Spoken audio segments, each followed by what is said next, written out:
News খাস খবর পৌঁছে গিয়েছে কামারহাটির সিপিএম প্রার্থী সায়নদীপ মিত্রর কাছে।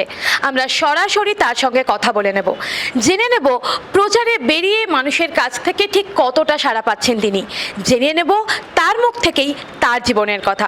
দাদা, প্রথমেই জানতে চাইবো কেমন আছো? আছি, এই নির্বাচন প্রচার গরম সব অতিক্রম করে যাচ্ছি মানুষের ভালোবাসার জোরে। মানুষের ভালোবাসা বেশ ভালোই আছি।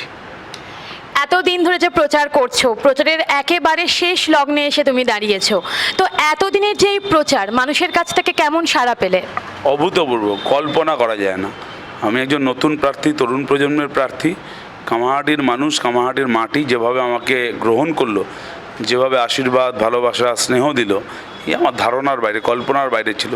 বিশেষ করে আমার বয়সীরা, তরুণ প্রজন্ম, মা বোনেরা, মহিলারা, প্রবীণ মানুষেরা যে রেসপন্স, যেভাবে বাড়িতে নিয়ে যাওয়া, কোথাও একটা তো হলো যে আমাকে বসিয়ে একেবারে পুরো পুজোর মতন করে বরণডালা ঘুরিয়ে মা বোনেরা আমাকে ভালোবাসা দিল, আশীর্বাদ করলো, এই আমার ধারণার বাইরে ছিল। সুতরাং এই মানুষের আশীর্বাদেই আমি অনেকটা জিতে গেছি। বাকিটা 2 তারিখের পর। আচ্ছা, একটু জানতে চাইবো যে তোমার ছোটবেলাটা কিরকম ছিল, তোমার ছোট থেকে বড় হয়ে ওঠা, সেই ঘটনাগুলো যদি আমাদের সঙ্গে একটুখানি ভাগ করে নাও। আমি খুব সামাজিকতার মধ্যেই বড় হয়েছি। আমার পাড়া, আমার বাড়ি, আমাদের বন্ধু বান্ধব, সেই অসংখ্য সামাজিকতার মধ্যে থেকেই মানুষের সঙ্গে, বন্ধুবান্ধবের সঙ্গে যেভাবে একটা আর 5টা ছেলে কাটায় সেভাবেই বড় হয়েছি। বাড়ির পাশে একদম মাঠ ছিল, সেই মাঠে খেলাধুলা, বাড়ির পিছনে পুকুর, সেই পুকুরে মাছ ধরা, কারুর বাগান থেকে আম চুরি করা, এই সব যা একটা কম বয়সী তরুণ প্রজন্ম ছোটোবেলায় যেগুলো করে থাকে। আজকের জেনারেশনে একটু চেঞ্জ হয়েছে, তাদের সামনে মাঠও নেই, পুকুরও নেই, আম বাগানও নেই, খালি ফ্ল্যাট, শপিং মল, সেখানে কম্পিউটার গেমস। আমরা সেটা পাইনি। আমাদের বন্ধু বান্ধব প্রায় সারাদিন মাঠে ঘাটে ঘুরে বেরিয়েছি। বন্ধু বান্ধবদের মধ্যে দিয়েই একটা বিরাট বৃত্ত তৈরি হয়েছিল। আমাদের একটা বিরাট পারিবারিক জায়গা রয়েছে, মানে পারিবারিক মানে আমরা বিরাট পরিবার। সেই পরিবারের অসংখ্য আমার বয়সী ছেলেমেয়েরা রয়েছে, তারা আমার সমবয়সী বন্ধু। এইভাবেই সবার মধ্যে থেকেই বেশ বড় হয়েছে এবং তার ফলে সামাজিকতাটা শিখেছি এবং সেই সামাজিকতার হাত ধরেই রাজনীতিতে প্রবেশ হয়েছে। যে রাজনীতিতে আসা, এটা কিভাবে? আমার পরিবার পুরনো বামপন্থী পরিবার, দীর্ঘদিনের। আমার দিদা এবং দাদু, মানে মায়ের বাবা, তারা দুজনেই আমার এই রাজনৈতিক বলতে পারেন, তাদের হাতে আমার হাতে খড়ি। স্বাধীনতার আগেই ওপার বাংলায়, মানে বাংলাদেশেই তারা কমিউনিস্ট পার্টি গড়ে তোলার কাজে যুক্ত ছিলেন। আমার দাদু, তিনি নিজে স্বাধীনতা সংগ্রামে অংশগ্রহণ করেছিলেন, কমিউনিস্ট পার্টি গড়ে তুলতে গিয়ে জেল খেটেছেন। আমার দিদা এই রাজ্যের, এই জেলার, আমাদের উত্তর 24 জেলার মহিলা আন্দোলন অত্যন্ত অগ্রণী নেত্রী ছিলেন। আমার বাবা, তিনি সরকারি কর্মচারী আন্দোলনের নেতৃত্ব ছিলেন। সব মিলিয়ে পরিবারটা পুরো বামপন্থী। আমার মেসো, যিনি মানস মুখার্জি, আজকে মাসি, তারা সবাই আমাদের বামপন্থী পরিবারেরই অংশ। সেই বামপন্থী পরিবারের আবহে বড় হওয়া, আর তারপর স্কুল কলেজ থেকে রাজনীতিতে হাতে করি। অনেক সেই সময় যারা আমার পাড়ার দাদারা, যারা তৎকালীন বামপন্থী ছাত্র আন্দোলন, যুব আন্দোলনের সঙ্গে যুক্ত, তারা হাত ধরে নিয়ে আসছেন। একদিকে তাদের সংস্পর্শ, আরেকদিকে পারিবারিক আবহ, দুটোর মিশেলেই আমি রাজনীতিতে আসতে শুরু করেছি। তুমি যে এরকম একটা রাজনৈতিক পরিবারের আবহ থেকেই বড় হয়েছো, ছোটবেলা থেকে কি তাহলে রাজনীতির জ্ঞানটা তোমার মধ্যে কোথাও ছিল? এবং এই জ্ঞানটাই কি পরবর্তীকালেও তুমি যখন রাজনীতিতে এলে কোথাও একটা গিয়ে তোমাকে অনেকটা সাহায্য করেছিল? একদম তাই। দিদা দাদুর কাছে যখন যেতাম, তখন রূপকথার গল্প বা আরও অন্যান্য যা ঠাকুরমার ঝুলির গল্পের বদলে রাজনৈতিক গল্পগুলোই তারা আমাকে বেশি করতো। যে ওপার বাংলায় কীভাবে কমিউনিস্ট পার্টি গড়ে তোলার কাজে যুক্ত ছিল, কীভাবে কমিউনিস্ট পার্টি গড়ে তুলতে গিয়ে নানানভাবে আক্রান্ত হয়েছে, জেল খাটতে হয়েছে, কত কষ্ট দারিদ্র্যের মধ্যে কমিউনিস্ট পার্টি গড়ে তুলেছে, নিজের পরিজনকে সময় দিতে পারেনি কমিউনিস্ট পার্টির জন্য সময় দিতে গিয়ে। এইসব ছোটোবেলা থেকেই গল্পগুলো শুনতে শুনতে শুনতে মনে হয় শিরায় ধমনীতে মজ্জায় রাজনীতিটা আমার একেবারে মিশে গেছিলো, মজ্জায় মজ্জায় ঢুকে গেছিলো। হয়তো তার প্রতিফলনই আজকে আমি রাজনীতির সর্বক্ষণের কর্মী। আচ্ছা, কামারহাটি আমরা জানি, সাধারণ মানুষও বলে থাকে এই কথাটা, যে কামারহাটি মানে একটা বামেদের গড়। গত বিধানসভাতেও কামারহাটি ছিল বামেদের হাতে। আজ সেই কামারহাটি থেকে তুমি প্রার্থী, কেমন লাগছে, কেমন অনুভূতি? আমার আতঙ্ক আছে, গর্ব আছে। আমি কমিউনিস্ট পার্টি সর্বক্ষণের কর্মী। সেই কমিউনিস্ট পার্টি আমাকে সিদ্ধান্ত গ্রহণ করেছে যে কামারহাটি থেকে প্রতিদ্বন্দ্বিতা করা কমিউনিস্ট পার্টির হয়ে। এটা একটা বিরাট গর্বের। যে কোনো কমিউনিস্ট কর্মীর কাছে এই গর্বটা অনুভব করার মতন। পার্টি এরকম একটা বড় সিদ্ধান্ত গ্রহণ করেছেন। কোন কামাহাটি? যে কামাহাটিতে 52 সালে জ্যোতি বসু দাঁড়াতো, যে কামাহাটি থেকে রাধিকা রঞ্জন ব্যানার্জি, শান্তি ঘটকের মতো নেতারা বিধায়ক হয়েছিলেন, মন্ত্রী হয়েছিলেন, যে কামাহাটির বর্তমান বিধায়কের নাম মানস মুখার্জি, আরও অনেকের নাম বললাম না, আমি কয়েকজন জনপ্রতিনিধির নাম বললাম, বিধায়কের নাম বললাম, কিন্তু এই কামাহাটির মাটি এমন উর্বর, কমিউনিস্ট আন্দোলনের নেতাদের চাষের জমি যে তার তুলনা হয় না, গোটা রাজ্যে এরকম খুঁজে পাওয়া ভার। সেই মাটিতে একটা তরুণ প্রজন্মের অনভিজ্ঞ ছেলেকে ক্যান্ডিডেট করা সিপিএম পার্টির এই সিদ্ধান্ত, এটা আমার কাছে একটা বিরাট গর্বের। কিন্তু আতঙ্ক আছে, আমার অবশ্যই আতঙ্ক আছে। সেই আতঙ্কটা হলো যে পার্টি যে ভরসা করেছে এই লিগাসি বহন করার, সেই ঐতিহ্য বা লিগাসি বহন করার যোগ্যতা আমার আছে কিনা আমি যথেষ্ট সন্দিহান। তারপরে নিজেও আতঙ্ক আছে যে এই সংস্কৃতির, এই ঐতিহ্যের মর্যাদা আমি ঠিকঠাক দিতে পারবো তো। কনফিডেন্স পাচ্ছি ঠিকই যে মানুষ রাস্তায় বেরিয়ে, এখানকার মানুষ বামপন্থী মনোভাবাপন্ন মানুষ, বামপন্থীদের দুর্গ রক্ষা করা মানুষ, তারা যেভাবে আমাকে আশীর্বাদ করছে, ভালোবাসা দিচ্ছে, স্নেহ দিচ্ছে, তাতে আত্মবিশ্বাস বাড়ছে যে হ্যাঁ, ওই মর্যাদা রক্ষা করতে পারবো। কিন্তু ওই বললাম, গর্ব এবং আতঙ্ক দুটোই আমার মধ্যে বিরাজমান। যখন প্রচারে বেরোচ্ছ, কামারহাটির মানুষজন তাদের কোন কোন অসুবিধার কথা জানাচ্ছে, কি কি পাওয়া বা কি কি না পাওয়ার কথা তোমাকে জানাচ্ছে? মূলত পৌর সমস্যাগুলোই বেশি আসছে। মনে হচ্ছে যেন পৌরসভার ভোট, গ্রীষ্মকালে 1 হাঁটু জলে মানুষ ডুবে রয়েছে, এত অপদার্থ পৌরসভা। রাস্তাঘাট একেবারে চাঁদের পাহাড়ের মতন ভেঙে চুরে তছনছ, কি ভয়াবহ অবস্থা, চলাফেরা করা যাচ্ছে না, ভাঙাচোরা, তার সঙ্গে ধুলো, মানুষের জীবন অতিষ্ঠ, এটা নিয়ে অভিযোগ আসছে। বহু জায়গায় বিদ্যুৎ নেই, লাইট নেই, রাস্তায় রাস্তায়, তা নিয়ে অভিযোগ আসছে। পানীয় জল, পরিশ্রুত পানীয় জল বহু মানুষের বাড়িতে এখনও পৌঁছায়নি, তাই নিয়ে অভিযোগ আসছে। এই একটু আগে আমি একটা কলোনিতে গেছিলাম, আমাদের মে দিবস পল্লীর পাশে। গতকাল রাত্রে তৃণমূলের নেতারা সেখানে লাইন কেটে দিচ্ছে বিদ্যুতের। দেখলাম আমি গর্ভবতী মহিলা, তিনি এই প্রবল গরমে ওই ঘরের মধ্যে থাকতে বাধ্য হচ্ছেন। 2 মাসের শিশুকে নিয়ে মাকে কাটাতে হচ্ছে এই প্রবল গরমের মধ্যে, অথচ সেখানে বিদ্যুতের লাইন নেই। বহু মানুষের জমির দলিল নেই। তৃণমূল সেখানে হুমকি দিচ্ছে সেই জমি দখল করে প্রমোটারি রাজ করব, আর বিজেপি হুমকি দিচ্ছে যদি এখানে দলিল দেখাতে না পারেন তাহলে আপনাদেরকে ডিটেনশন ক্যাম্পে যেতে হবে, এখান থেকে বাড়ি থেকে উচ্ছেদ করে দেওয়া হবে। কামারহাটিতে বহু কারখানা বন্ধ করে দিয়েছে তৃণমূল, সেই কারখানার জমি এখন জমি হাঙররা লোলুপ দৃষ্টিতে তাকিয়ে রয়েছে, অথচ সেখানকার শ্রমিকদের একটা ভয়ঙ্কর অবস্থা। শ্রমিকদের মজুরি নেই, মাইনে নেই, কারখানাগুলো খুলছে না, বন্ধ। সেই জমি বেহাত হয়ে যাচ্ছে, বিক্রি হয়ে যাচ্ছে প্রমোটারদের কাছে।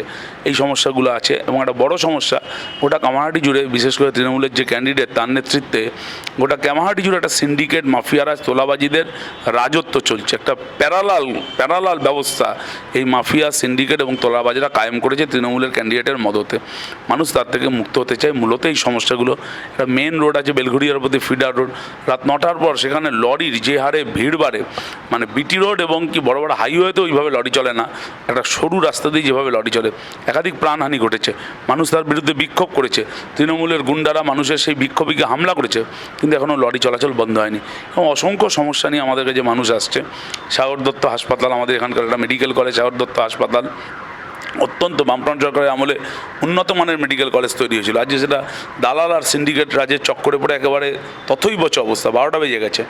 মানুষ এগুলোকে ঠিক করার কথা বলছে এবং আমি চ্যালেঞ্জ নিচ্ছি 2 তারিখের পর এগুলো কোনো সমস্যা থাকবে না। মানুষের জন্য উজাড় করে কাজ করব এবং আশা করি এই সমস্যাগুলো মেটাতে পারবো। আচ্ছা, গত বিধানসভা নির্বাচনেও তো কামারহাটি ছিল বামেদের হাতে। এবার তুমি যে নির্বাচনে প্রতিদ্বন্দ্বিতা করছো, এই যে বামেদের গড় থেকেই করছো, এটা কি কোথাও গিয়ে এক ধাপ এগিয়ে আছো বলে তোমার মনে হচ্ছে? সেই অ্যাডভান্টেজ, 52 সাল থেকে এটা বামপন্থীদের দুর্গ। আমি বিশ্বাস করি বামপন্থীদের সেই দুর্গ অটুট থাকবে, মানুষ এই দুর্গকে রক্ষা করবে এবং যখনই কোনো ক্রাইসিস হয়েছে গণতন্ত্রের প্রশ্নে বা অন্য কোনো রাজনৈতিক প্রশ্নে, কামারহাটির মানুষ সেই ক্রাইসিসে কামারহাটিকে উতরে দিয়েছে। সুতরাং এই কামারহাটির মানুষের সামনে দাঁড়িয়ে নির্বাচনে লড়াই করাটা বাড়তি তো একটা অ্যাডভান্টেজ। প্লাস কামারহাটির যিনি বিধায়ক মানস মুখার্জি, তিনি একেবারে উজাড় করেই কামারহাটিকে সাজিয়েছে, একটা ভাস্ট এক্সপিরিয়েন্স আছে তার, মানুষের ভালোবাসা তার সঙ্গী। তাহলে সে আমার নির্বাচনে যেভাবে একেবারে একদম সর্বোচ্চ দিয়ে নেমে পড়েছে, তাতে সেই অ্যাডভান্টেজ, তার অভিজ্ঞতাটা আমাদের কাছে অ্যাডভান্টেজিয়াস পজিশন। সব মিলিয়ে কামারহাটির যে ঐতিহ্য, সংস্কৃতি, সেখানে নির্বাচনী লড়াটা বামপন্থীদের পক্ষে দাঁড়িয়ে অবশ্যই অনেকটাই অ্যাডভান্টেজ। আচ্ছা, বারে বারে এরকম একটা অভিযোগ উঠছে যে নির্বাচন কমিশন কার্যত বিজেপির হয়ে কাজ করছে, বিজেপির কথা শুনছে। একজন সাধারণ মানুষ হিসাবে কিংবা একটা রাজনৈতিক দলের কর্মী হিসাবে তোমার কি মতামত এই বিষয়ে? অবশ্যই নির্বাচন কমিশনের যে নিরপেক্ষতা আমরা লক্ষ্য করেছিলাম সেটা দেখা যাচ্ছে না। মানুষ নির্বাচন কমিশন একটা স্বয়ংশাসিত সংস্থা, তার উপর একটা ভরসা রেখেছিল। 8 দফা ভোট, আমরা প্রথম থেকেই বলেছিলাম যে ভোটটা যেন দফায় দফায় হয়, ভোটটা যেন দফা রফা না হয়। এখন আমরা দেখছি দফা রফা হয়ে যাচ্ছে ভোট। নির্বাচন কমিশন তো অবশ্যই পক্ষপাতদুষ্ট। আজকে তৃণমূল নেত্রীর প্রচার বন্ধ করে দিয়ে নির্বাচন কমিশন তো তৃণমূল নেত্রীকে মাইলেজ দিল, এবং তার সঙ্গে বিজেপির মদত আছে। তৃণমূল এবং বিজেপি দুজনের মধ্যে একটা বায়ানারি তৈরি করার ক্ষেত্রে যদি নির্বাচন কমিশন নিরপেক্ষতা না বজায় রাখে, তাহলে সেটা খুবই দুঃখজনক, এটা খুবই যন্ত্রণা। এই যে দিলীপ ঘোষ, সায়ন্তন বসু, সব রাহুল সিনহা, বিজেপির সব বিগ গ্রেড লিডার, তারা যে ভাষায় বক্তৃতা করছে তাদেরকে অ্যারেস্ট করা উচিত। মানুষ কী করে ভরসা করবে নির্বাচন কমিশনকে যদি এরা রাস্তায় দাঁড়িয়ে মিটিং করে বেলায় যাদের জেলে থাকার কথা তাদের অ্যারেস্ট না করা হয়? তাহলে স্বাভাবিকভাবেই নির্বাচন কমিশন সম্পর্কে মানুষ যে ভরসা করার জায়গা সেই ভরসা হারায়। আমরা চাই নির্বাচন কমিশন অনেক তার পার্লামেন্টের উপরে তার ক্ষমতা, নির্বাচন কমিশন সেই ক্ষমতা প্রয়োগ করুক। এই যে নিরাপত্তারক্ষীদের হাতে খুন হলো 4 জন মানুষ, শুধুমাত্র ভোটের বোড়ে হিসাবে তাদেরকে ব্যবহার করা হলো, তো তাদের ভোট জীবনটা কেড়ে নিয়ে রাজনৈতিক মেরুকরণ করার চেষ্টা করলো। মুখ্যমন্ত্রী সচেতনভাবেই এই যে প্ররোচনা দিল, উস্কানি দিল নির্বাচন কমিশনের বিরুদ্ধে পরিকল্পিতভাবে। নির্বাচন কমিশনের আগেই ব্যবস্থা নেওয়া উচিত ছিল, অনেক সতর্কতার সঙ্গে ব্যবস্থা গ্রহণ করা উচিত ছিল। আমরা মনে করি যে যারা নিরাপত্তারক্ষী তাদের মানুষের নিরাপত্তা দেওয়া কাজ, মানুষকে খুন করা তাদের কাজ নয়। সেই জায়গায় নির্বাচন কমিশন তার দায়িত্ব পালন করতে পারেনি। আমরা আশা করব যে চতুর্থ দফা পর্যন্ত যেভাবে নির্বাচন হয়েছে, রক্তপাত হয়েছে, হিংসা হয়েছে, ছাপ্পা ভোট হয়েছে, ভোট লুট হয়েছে, এতে কিন্তু নির্বাচন কমিশনেরই নিরপেক্ষতা প্রশ্নের মুখে থাকছে। মানুষ কিন্তু তার ভরসা হারাচ্ছে। আমরা চাই 5ম দফা থেকে নির্বাচন কমিশন মানুষের মধ্যে ভরসা দিতে পারুক, এবং নির্বাচন কমিশন কোনো রাজনৈতিক দলের হয়ে কাজ করে না। নির্বাচন কমিশন একটা নিরপেক্ষ স্বয়ংশাসিত সংস্থা, সেটা প্রমাণ করবার অনেক বড় দায়িত্ব কিন্তু নির্বাচন কমিশনের উপর এসে এখন পড়তে গেল। এই যে 4 দফা ভোট এখনো অবধি হলো, এই 4 দফা ভোটে ন্যূনতম কটা সিটে জয়ের ব্যাপারে তোমরা আশাবাদী? সরকার গঠন করার জন্য যে কটা সিট দরকার হয়ে গেছে আমাদের, বাকিটা 5 দফার পর হবে। একক মেজরিটি হবে, মানে একদম অ্যাবসোলুট 294-এর মধ্যে কটা সিট পেয়ে যাবে সেটা আমি এখনই হাত গুনে বলতে পারছি না, কিন্তু এই 4 দফায় আমার ধারণা যে সরকার গঠন করার কাছাকাছি আমরা পৌঁছে গেছি। ধরো যদি এরকম একটা পরিস্থিতি তৈরি হলো যেখানে তোমাদেরকে সরকার গড়ার জন্য কারোর সাথে হাত মেলাতে হলো, কিংবা যদি উল্টোটা হয়, যদি তৃণমূল সরকার তোমাদের দিকে জোট সরকার গড়ার জন্য হাত বাড়িয়ে দেয়, হাত মেলাবে? প্রশ্নই নেই, প্রস্তুত সেরকম কোনো সম্ভাবনা নেই। যদি আমি জ্যোতিষী নই, আমি বলতে পারি না। আমরা বলছি সংযুক্ত মোর্চা একা ক্ষমতায় যোগ্যতায় সরকার করবে। আমাদের প্রথম টার্গেট হবে বিজেপিকে আটকানো, যে কোনো মূল্যে আমরা বিজেপিকে আটকাবো। বিজেপিকে আটকাতে যত দূর যাওয়া দরকার তত দূর যাবো, কত দূর যাবো সেটা 2 তারিখের পর বলবো। কিন্তু আমাদের সঙ্গে কারোর হাত ধরার সুযোগ, আমরা বিজেপির সঙ্গে যাবো না, প্রশ্নই নেই। বিজেপিকে আমরা এখানে একেবারে বয়কট করবো, রিজেক্ট করবো। বিজেপিকে পশ্চিমবাংলা মুক্ত করবো, নির্মূল করবো, তাতে যা করার দরকার তাই করবো আমরা। বিজেপি আমাদের প্রধান দুশমন, আমরাও বিজেপির প্রধান দুশমন, সুতরাং সেই নিয়ে কোনো কনফিউশন নেই। কিন্তু তৃণমূল কী করে আসবে? তৃণমূল সবার আগে যদি বিজেপিকে গভর্নমেন্ট করতে হয়, তৃণমূল সাহায্য করবে। তৃণমূল এগুলো বিজেপির সাপ্লাই লেন, আপনি দেখলেন 147টা তৃণমূলের নেতাই আজকে বিজেপির ক্যান্ডিডেট। সুতরাং তৃণমূল সবচেয়ে বেশি সাহায্য করে বিজেপিকে। তাই আমরা মনে করি যে তৃণমূল আর বিজেপিকে দুটোকেই হারানোই এখন টার্গেট। আর সংযুক্ত মোর্চা একক যোগ্যতাতে, একক সংখ্যাতেই সংখ্যাগরিষ্ঠতা পাবে। 4 দফার ভোটে আমি বলছি দায়িত্ব নিয়ে যে অলরেডি আমরা সংখ্যাগরিষ্ঠতার কাছাকাছি পৌঁছে গেছি। সুতরাং তৃণমূল আর বিজেপি ওদের মধ্যে কী আন্ডারস্ট্যান্ডিং আমরা জানি না, এমন সংখ্যায় আমরা পৌঁছাবো যে তৃণমূল বিজেপিকে সাপোর্ট করে লাভ নেই, বিজেপিকে তৃণমূলকে সাপোর্ট করে লাভ নেই। গভর্নমেন্ট ওটা করতে পারবে না, গভর্নমেন্ট সংযুক্ত মোর্চাই করবে। এই যে ব্রিগেড হলো, বুদ্ধদেব ভট্টাচার্য আসতে পারেননি, কিন্তু এটা বলা চলে বাংলার একটা ট্র্যাডিশন যে ব্রিগেড হবে এবং তাতে বুদ্ধদেব ভট্টাচার্য মঞ্চে উপস্থিত থাকবেন এবং তার সেই একটা ব্যারিটোন যে ভয়েস, সেই ভয়েসে বক্তৃতা দিয়ে মানুষকে উজ্জীবিত করবেন। এই ব্রিগেডে সেটা কতটা মিস করেছো?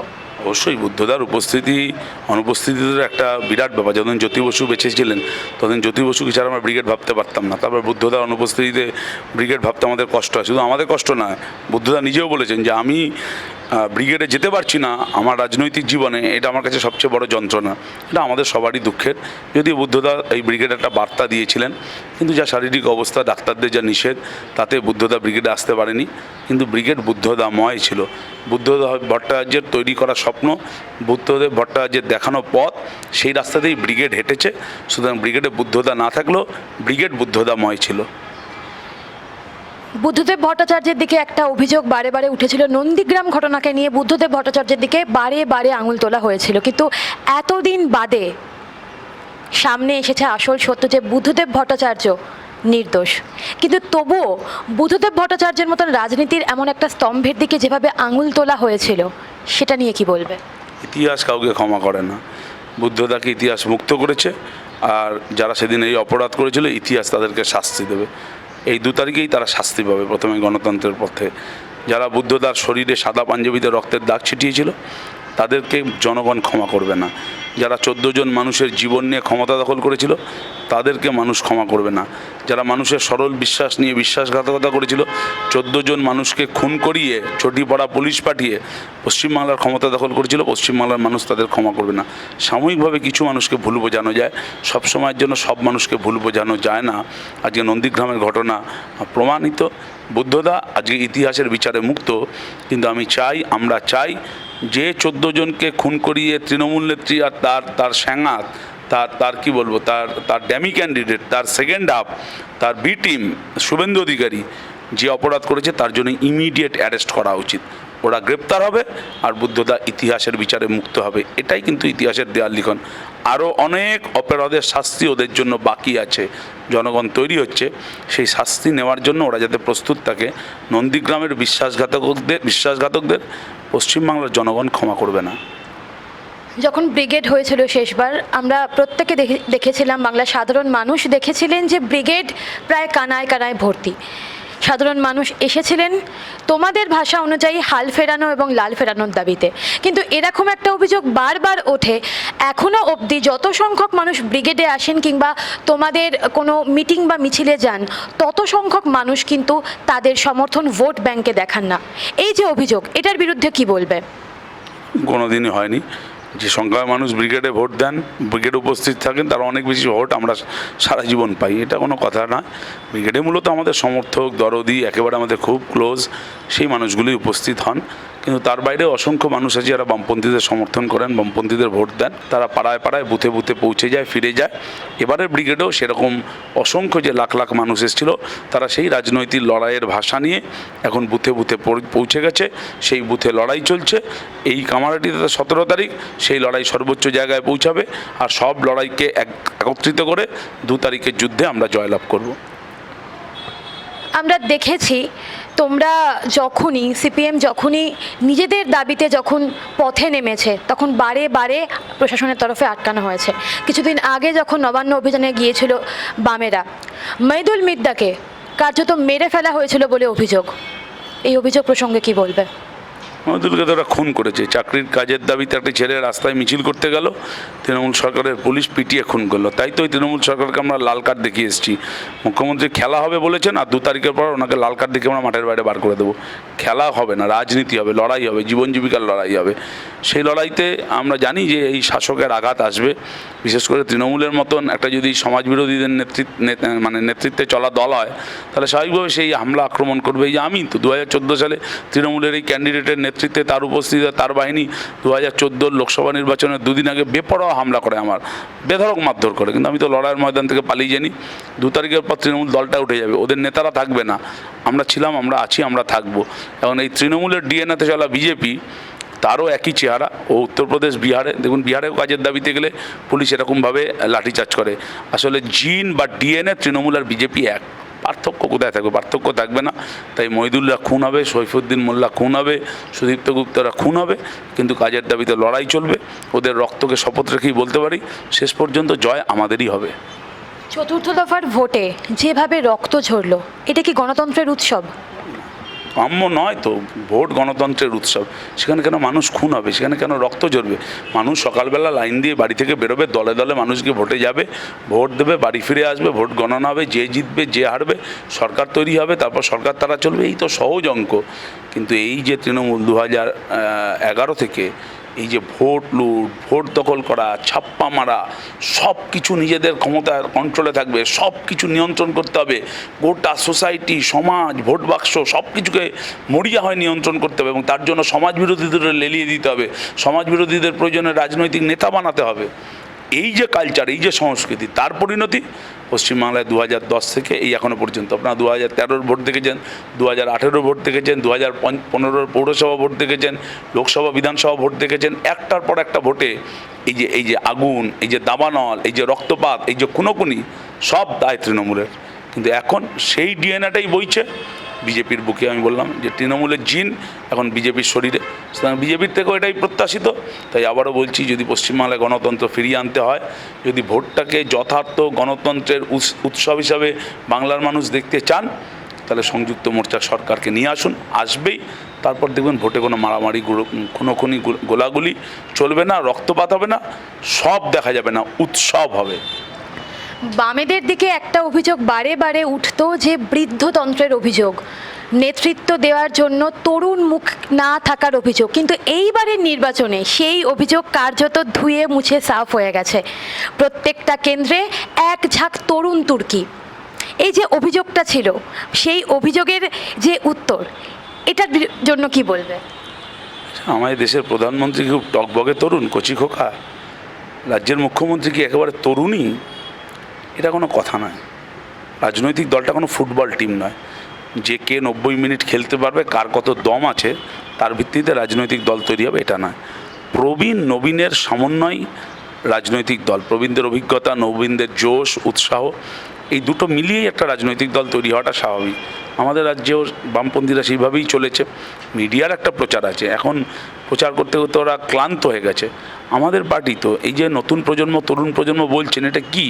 এটা কোনো বৃদ্ধাতন্ত্রের বিরুদ্ধে যুদ্ধ নাকি? না, প্রবীণ মানুষরা তাদের অভিজ্ঞতা দিয়ে তো আমরা চলছি। এই যে আমি কামারহাটিতে লড়ছি, এখানে মানস মুখার্জির মতন যদি একজন অভিজ্ঞ কমরেড আমার পাশে না থাকতো, সব বুদ্ধি পরামর্শ দিয়ে সাহায্য না করতাম, কোথায় ভেসে যেতাম, খুঁজে পাওয়া যেত না আমাকে। তাহলে ওই নবীন প্রবীণের যুদ্ধ বাঁধানোর কোনো ব্যাপার নেই। মিডিয়া তৈরি করার ওটা একটা সংলাপ। আসলে বয়সটা একটা important factor. Youngest country of the world হলো ইন্ডিয়া। পশ্চিমবাংলার জনবিন্যাসেও তার রিফ্লেকশন আছে, প্রতিফলন আছে।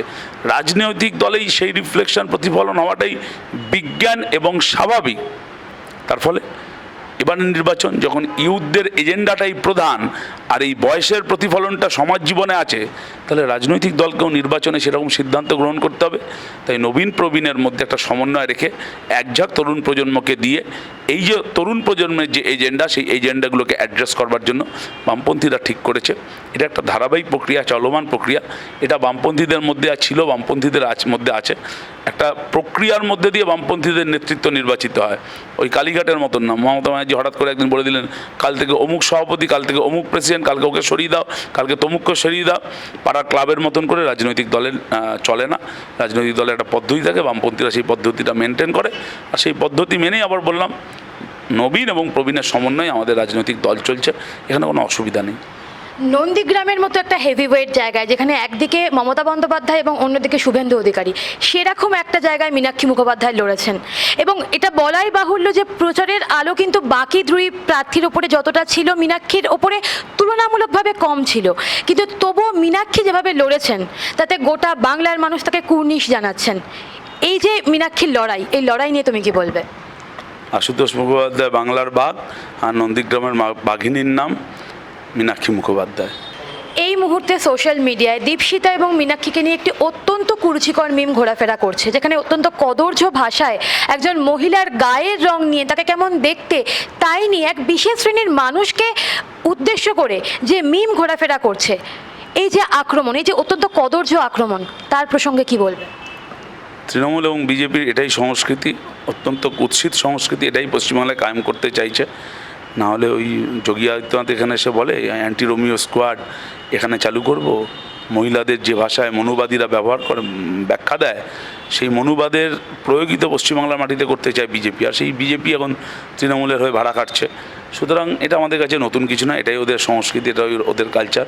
মহিলাদের ওরা অত্যন্ত নিচু চোখে দেখতে চায়, মহিলাদের সামাজিকতায় ওরা বিশ্বাস করে না, মহিলাদের স্বাধীনতায় ওরা বিশ্বাস করে না, মহিলাদেরকে ওরা ওরা ওরা সবসময় বশে রাখতে চায়, নিয়ন্ত্রণে রাখতে চায়। আমি কি বলবো মহিলাদের তাদের স্বাধীনতাকে ওরা বিশ্বাস করে না, এটাই আমার মূল কথা। সুতরাং ওরা এই ধরনের মিম বানাবে, এটা ওদের কুৎসা, এটা ওদের কালচার। আমাদের রাজ্যের মহিলা সমাজ, মনে রাখতে হবে যে পশ্চিমবাংলায় ইতালির রেনেসাঁসের পর প্রথম নবজাগরণ কিন্তু পশ্চিমবাংলায় হয়েছে, এবং সেখানে মহিলাদের একটা বড় ভূমিকা পালন ছিল। তাই পশ্চিমবাংলার সঙ্গে অন্য রাজ্যের মেলানো যাবে না। তৃণমূল যদি মনে করে ইউপি, তৃণমূল যদি মনে করে এটা বিহার, এবং সেখানে মহিলাদের সঙ্গে যে আচরণ করা হয় পশ্চিমবাংলায় করে পার পেয়ে যাবে। আমরা বলছি এসব ছাড়া হবে না, ওরা এই কুৎসা নিয়ে থাকুক। গণতন্ত্রে মানুষ এই মহিলাদের বিরুদ্ধে যে অভিযোগ বা যে নোংরামো করেছে, অসভ্যতামি করেছে, তার জবাব দেবে। আচ্ছা, আমরা দেখেছি বাংলায় 34 বছর শাসন করেছে বামেরা, একটা দীর্ঘ শাসনকাল, কিন্তু তারপর ঠিক কি এমন হলো? তুমি তোমার দলের সর্বক্ষণের কর্মী, তো সেই কর্মী হিসাবে কিংবা একজন সাধারণ মানুষ হিসাবে বামেদের কোন ভুলটার কথা তুমি বলবে যে ভুলটার জন্য এক নিমেষে শাসন ক্ষমতা থেকে বিচ্যুত হলো তারা? বামেরা কোনো ভুল করেনি, চক্রান্তের শিকার হয়েছিল।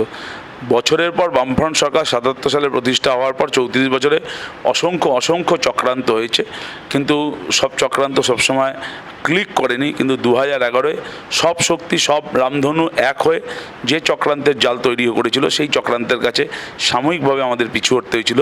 কখনো কখনো দুপা পিছোতে হয় এক পা এগোনোর জন্য। আমরা সাময়িকভাবে ওই পিছিয়ে উঠেছিলাম, ওই চক্রান্তের কাছে কিছুটা হলেও মানুষ দিশাহারা হয়ে গেছিলো, মানুষ আমাদের কাছে সম্পর্কে একটু ভুল বুঝেছিল, মানুষের আমাদের প্রতি অভিমান হয়েছিল। কিন্তু আবারও বলছি, চক্রান্তের জাল বেশি দিন টিকে থাকে না, চক্রান্তের জাল ছিন্ন করে আমরা এগোবো। সেটা 2021-এর 2রা মে থেকেই শুরু হবে।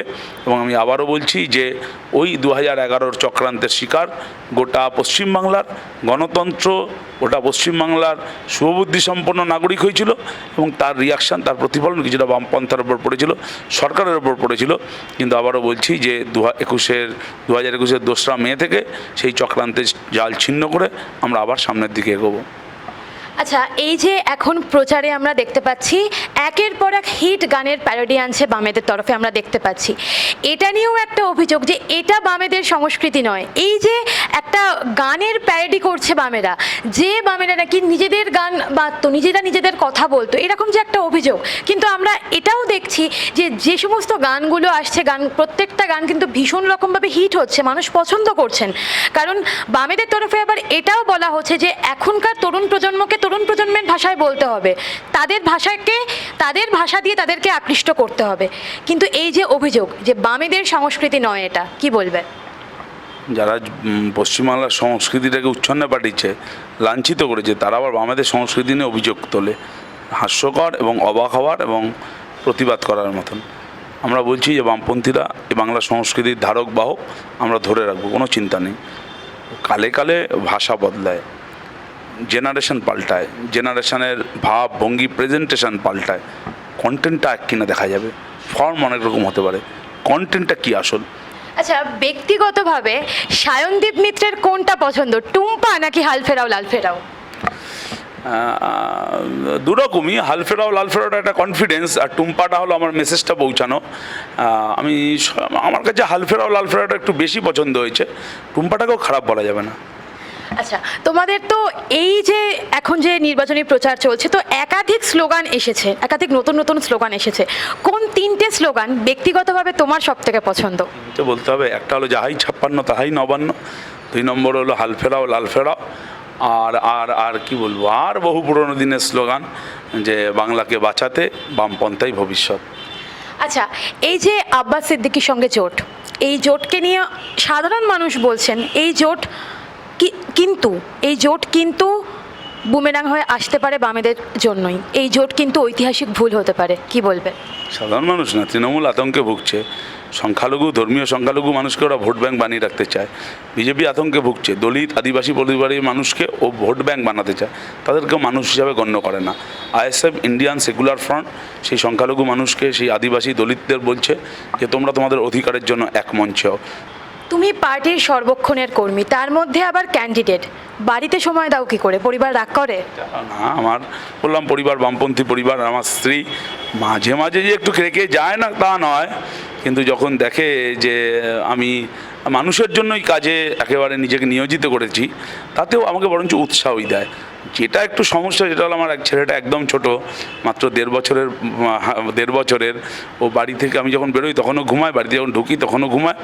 বাড়ি থেকে শুনি যে সারাদিন তোতা পাখির মতন বাবা বাবা করে, ওইটাই খালি মিস করছি। অনেক ধন্যবাদ সায়নদীপদা।